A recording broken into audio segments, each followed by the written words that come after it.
stock muffler, cold start.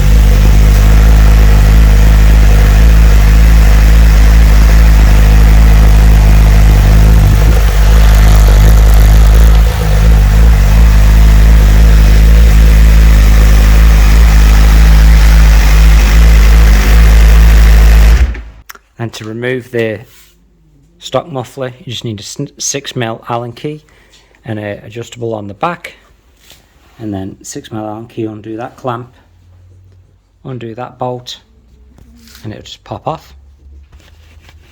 There we are. So I'm going to do, this is the exhaust servo contraption. It's got a connector, a valve, like a cable running up to these valves in the header tubes, and then it's got one big butterfly type valve right there. So I am going to remove the whole system, but I'm just going to undo these so I can take them off, and then I'll do the tail unit and servo body once this is off. Right, first job guys, so I'm going to put servo body in. Going to install one of them. Got it here. Going to install the servo body, so that'll do away with the light issue. We're going to start. I think I'm going to have to remove the tail fairing and all that again, but it's currently just got the slip on. I haven't ridden it with that as it is. Looks a bit of a mess here because it does need the full system. Anyway, we're going to start by removing the fairing, both sides. We'll pull that off. Right guys, the fairing's off, the side belly pan and the front little piece. Took off the little side fillet bits. If you want to know how to put the fairing back, I can film it putting it back on, but it's pretty straightforward, but quite boring. So this is what I'm trying to decide now. A bit of a light in there. I tried to get some engine ice, and I was going to do the engine ice, but you can't get it in Australia. It's back ordered like crazy.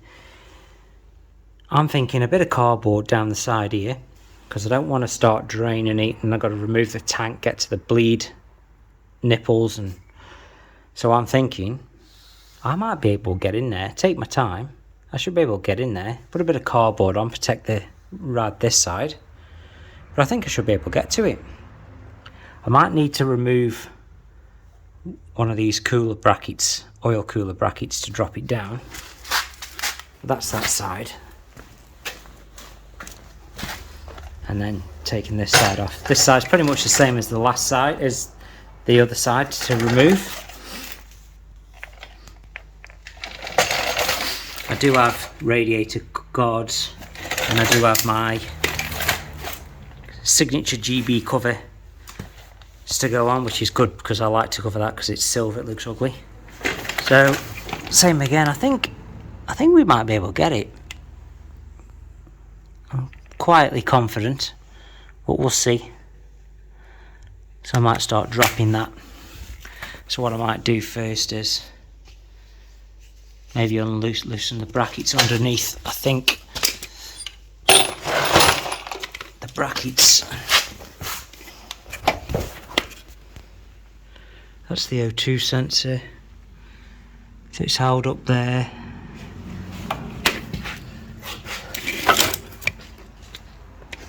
There's the bracket on that side, so I might start undoing that. Right guys, I've done my best. I got 1, 2, 3, 4, 5, 6. I just can't quite from this side get to that other header. Reason being, I've loosened all the rad, and I can pull the radiator back. I've got the cardboard in and everything, but the oil lines that connect to the oil cooler prevent this from swinging forward, which is a pain. So I'm going to drain the coolant. So pop the hose off, we're done now. She's draining.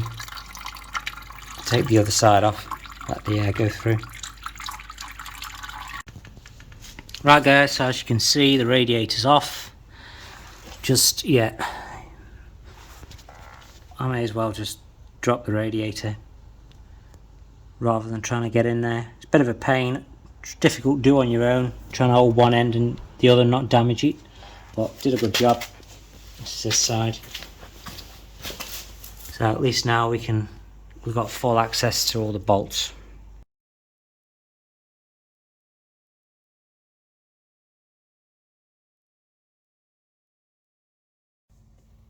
Right guys, so I've got it on, cleaned it all up. To get a bit of, to take it all back, take these clips off and hit it back down to get clearance under the pan. It was a bit of a pain to line it all up, but we got there in the end. I didn't film it because I ran out of battery, but it's pretty straightforward. That's what we got so far. Cold start.